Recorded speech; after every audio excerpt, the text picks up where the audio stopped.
Olá, meu amigo, minha amiga. Você já deve ter visto filmes, novelas, né, onde tem um casamento e de repente o padre se vira para os presentes e pergunta se alguém tem alguma coisa contra aquele casamento que falha naquele momento ou se cale para sempre. Pois bem, você já deve ter participado de algum lugar, de algum encontro com várias pessoas e de repente você se incomodou com alguma coisa negativa que estava acontecendo ali, alguma coisa contrária ao que você estava vendo e de repente você quer protestar. Até num jogo de futebol também, né, que você começa a gritar para o jogador do teu time que não está vendo uma jogada, enfim. A internet é mais ou menos isso. Quando a gente vê alguma coisa que incomoda muito a gente nas redes, você quer falar com alguém, você quer trocar ideias, então por isso que a gente vem para o YouTube. Eu vi tanta coisa ruim, tanta coisa negativa, tanta coisa errada, tanta distorção da realidade, que, como diria Noam Chomsky, se você tem informação, você tem educação, conhecimento, isso te gera possibilidades. E as possibilidades te geram responsabilidades. Então, eu e você, pessoas que estão aqui no nosso portal, nós temos responsabilidade de tentar ajudar a mudar alguma coisa na realidade, né? Uma realidade que está tão obscura nos dias de hoje. Eu ficaria na minha, não levantaria a mão nessa missa hoje, se não fosse a propaganda, a autopropaganda que a Rede Globo de televisão está fazendo de si própria e do Jornal Nacional, com o maior cinismo, a maior cara de pau ou simplesmente uma autoalienação, um autoengano. A gente vai ver que muitas dessas pessoas aí, elas acabam tendo que gastar muito dinheiro em psicanalista, porque não é possível que elas estão trabalhando numa emissora que está falseando a verdade, está sonegando a informação, está distorcendo a realidade para o Brasil e mesmo assim essas pessoas acham que ela está fazendo um jornalismo isento, como a gente vai demonstrar aqui. Eu fiz telejornalismo e eu tive muitos professores que eram altos funcionários da Rede Globo de televisão e a gente discutia muito, porque eles sempre, no final da história, acreditavam, ou pelo menos diziam, que era possível fazer um bom jornalismo mesmo dentro de uma emissora como a Rede Globo. Fazer um bom jornalismo é uma coisa relativa, porque as empresas de jornalismo, de televisão, comunicação no mundo inteiro, normalmente são empresas privadas. E uma empresa privada está preocupada com lucro, está preocupada com lucro, com dinheiro, dividendos para os seus acionistas. A verdade, isso é uma coisa que fica no campo do romantismo do cara que entrou para uma emissora privada. Aliás, uma coisa comum, gente, em qualquer empresa privada no mundo, as empresas não vão pagar salário de uma pessoa que não esteja comungando da filosofia dessa empresa. No entanto, essas pessoas que estão lá muitas vezes acabam pirando, né, e acabam sendo aplacadas na sua culpa com altos salários. É como aquele cara que rouba, mata, mente, adultera, faz um monte de coisa errada e vai a uma missa e quando sai da missa dá uma nota lá de R$10 para o primeiro pedinte que tem para aplacar um pouco a sua culpa. Então essas pessoas acham que é possível fazer uma coisa importante a favor do Brasil numa empresa que atua contra o Brasil, porque ela atua a favor de pequenos grupos econômicos, atua a favor de si própria enquanto família, enquanto pessoas que estão se dando bem geneticamente, né? Tá passando de pai para filho esse comportamento onde uma empresa privada está acoplada ao Estado, numa relação promíscua, onde serve ao Estado e se serve do Estado, se serve de verbas públicas. Vou pegar aqui um trecho aqui do documentário, espero que não dê nada errado, que nosso programa não é editado, de um documentário feito pela BBC de Londres, intitulado Além do Cidadão Kane. Isso está disponível aí, né, no YouTube, eu vou colocar na descrição para vocês também. Mas vamos ver aqui um trecho desse documentário. O áudio não está muito bom, mas vai dar para escutar. Vamos lá. Ele inaugurou a Rádio Globo. Marinho obteve sua primeira concessão de TV em 1957, do presidente Kubitschek, cujo governo ele apoiava. E a segunda de João Goulart, cujo governo ele ajudou a depor. O Globo. Esse aí que vai falar agora é o Armando Falcão, ex-ministro da Justiça da ditadura militar, um homem da linha mais dura, né, da ditadura que caçou direitos políticos, fechou partidos, caçou pessoas com C cedilha e com 2 S's, caçou militares, intelectuais, artistas, músicos, professores, enfim, a geração que estava ali ebulindo no pensamento. Vamos ver qual é o depoimento dele com relação ao que fazia e como agia Roberto Marinho. Vamos lá. Tinha uma posição de apoio aos governos revolucionários, porque o jornalista Roberto Marinho apoiou a Revolução de Março de 1964 desde antes de ela eclodir. Ele foi revolucionário de primeira hora e continuou, portanto, como revolucionário, a apoiar os governos da Revolução. Olha só, o Roberto Marinho, ele, como diz aqui o Armando Falcão, ele apoiava o golpe militar desde o golpe ser praticado. Nas revelações das conversas do embaixador norte-americano aqui no Brasil com o presidente norte-americano da época, ele se reportava, ele dizendo, olha, nós temos aqui o Roberto Marinho que está nos ajudando. Então, o Roberto Marinho ajudou, conspirou a derrubar um governo democrático. O jornal Globo do dia 2 de abril de 1964, eu vou colocar a descrição para vocês aqui, ele é escrito pelo Roberto Marinho, onde ele exclama, ressurge a democracia. Como que ressurgia a democracia se a Constituição democrática brasileira estava sendo rasgada, jogada na lata do lixo para se implementar no Brasil uma ditadura militar sangrenta? Ele dizia o seguinte, vive a nação dias gloriosos, porque souberam unir-se todos os patriotas. E vai falando dessa história toda. Mais à frente, a Rede Globo de televisão, fundada em 1965, um grupo pelos grupos norte-americanos, com dinheiro dos grupos norte-americanos, Time Life, com uma verba, gente, para vocês terem uma ideia, eles receberam dólares que davam para construir 20 redes de televisão das que já existiam no Brasil. Então, foi um dinheiro forte, veio para cá uma pessoa para tomar conta, né?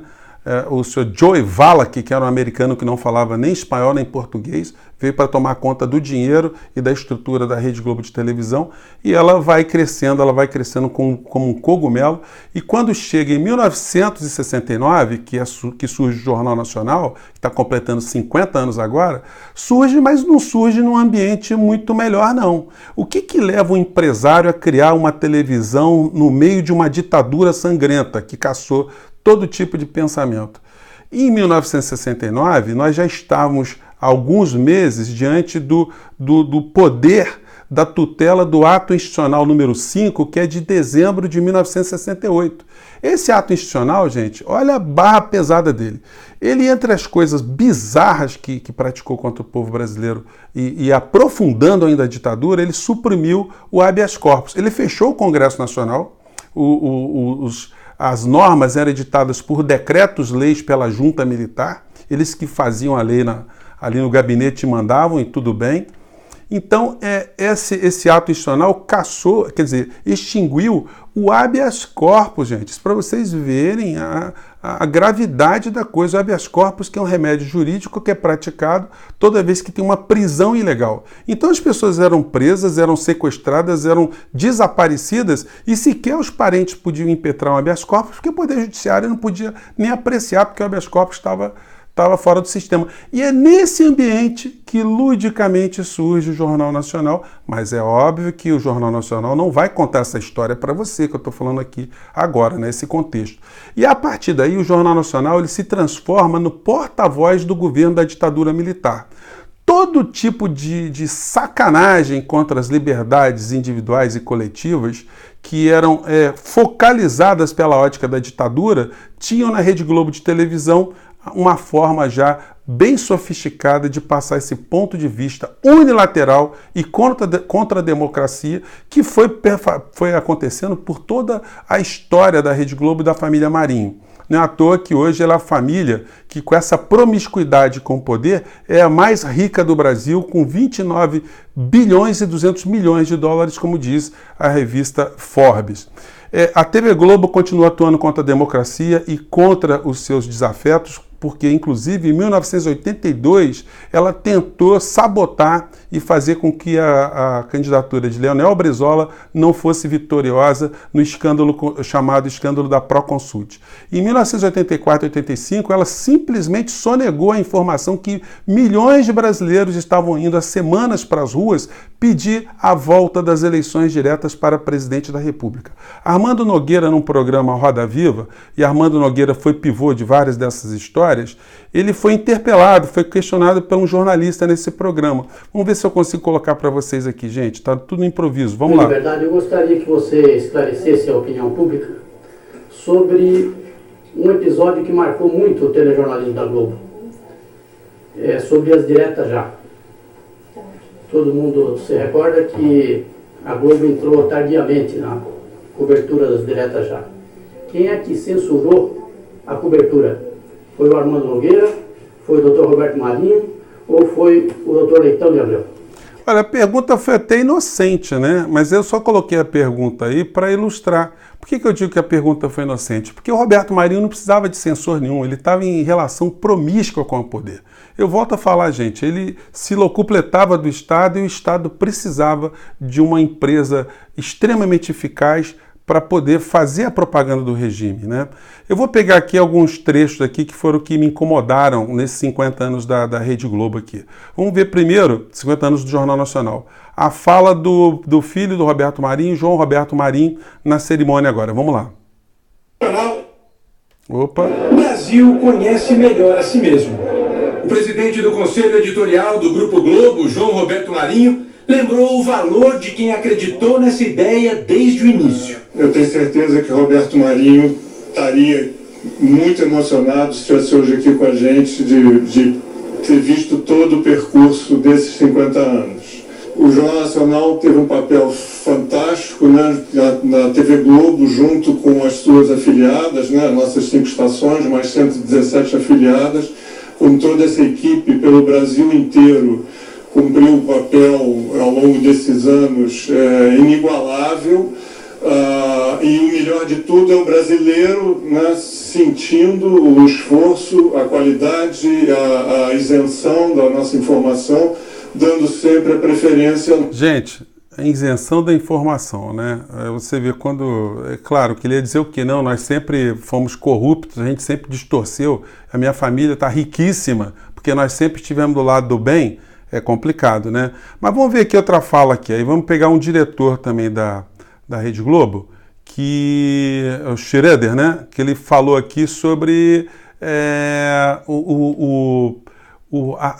esses 50 anos de Jornal Nacional. Vamos lá, fala aí, Schroeder. O diretor-geral da Globo, Carlos Henrique Schroeder, ressaltou os elementos que constroem o programa que está no ar há mais tempo em nossa tela. É hora de comemorar, é hora de vibrar. E aos 50 anos foi uma entrega diária de jornais com credibilidade, como disse o João, com isenção, com imparcialidade, e entregando um dos bens mais importantes que um cidadão pode ter, que é a informação correta. Gente, aí pior que o seguinte, né? Os caras, será que acreditam nisso mesmo ou estão dando um migué ali porque sabe que vai aparecer no Jornal Nacional, né? Mas vamos ver aqui o que falou o William Bonner. William Bonner, que também é a cara do Jornal Nacional, né? A cara da Rede Globo de televisão. E vamos ver aqui como é que ele avalia, como é que ele entende esse papel do Jornal Nacional e do que eles fazem ali à frente do Jornal Nacional. Vamos ver aqui. Fala, Bonner. Vamos lá, opa. Gente, só uma paciênciazinha que o programa não é editado. Vamos lá, bora. Fala. Celebração de um órgão de imprensa com a relevância do Jornal Nacional, completando 50 anos, é uma forma de dizer ao Brasil que nós, jornalistas profissionais, estamos aqui, estamos atentos e não desistimos, mesmo que os percalços sejam grandes e crescentes.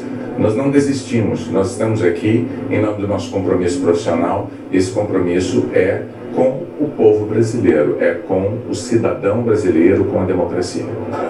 Olha só, aí, gente, olha, eu não quero jogar nenhuma suspeição em relação ao William Bonner. Eu prefiro acreditar que ele é uma pessoa que, embora tenha muita informação, ele comete um auto-engano ou uma autoalienação. Porque não é possível que o cara que tem alguma informação, ele não sabe que a emissora está atuando contra o Brasil desde quando nasceu, que ele não conhece essa história, não conhece a história da família, não conhece a relação de promiscuidade com o poder, não conhece que a família ficou bilionária com essa atividade, não conheça, por exemplo, que ela participou de edição de debates, que ela fez campanha para derrubar algumas pessoas, ela escondeu a verdade em muitas situações. A empresa, de uma maneira geral, ela cada vez mais acentua um processo de alienação e de desinformação, da falta de consciência crítica que o povo brasileiro possui de uma maneira geral, até porque nós temos uma população de mais de 38 milhões de analfabetos funcionais, então não é possível que eles ignorem esse tipo de situação. Para finalizar, eu vou ver se eu tenho aqui. A Rede Globo de televisão, ela está investindo, conforme diz aqui o caderno econômico da Folha de São Paulo, ela comprou uma fatia da corretora Orama para expandir negócios. A corretora, ela cuida de previdência, cuida de aplicação no mercado financeiro. Então eu pergunto a vocês, vocês acham que a Rede Globo está apoiando a reforma da Previdência, está apoiando as estruturas jurídicas e os projetos de Paulo Guedes, simplesmente porque ela está preocupada com você, cidadão brasileiro? Você, cidadão que está desempregado, você que passa dificuldades, você que está vendo o Estado brasileiro dissolver para todos os lados, se dissolver para todos os lados, você acha que a Rede Globo de televisão de fato está preocupado com você? Ou ele está cada vez mais atrelados a grupos capitalistas, grupos que detêm poder, grupos que estão preocupados cada vez mais com seus núcleos de poder e seus núcleos econômicos? O que você acha? Bom, gente, eu espero ter jogado algumas questões para a sua reflexão. Eu fico por aqui. Como eu disse a vocês, nada pessoal. Estou apenas protestando no meio do casamento. Estou levantando meu dedinho ali e falando, olha, esse casamento aí é um casamento fajuto. Eu sei tudo contra o noivo, ou sei tudo que a noiva andou fazendo antes desse casório. Gente, eu fico por aqui. Se inscreva no nosso portal e divulgue para os amigos, tá bom, gente? Tchau!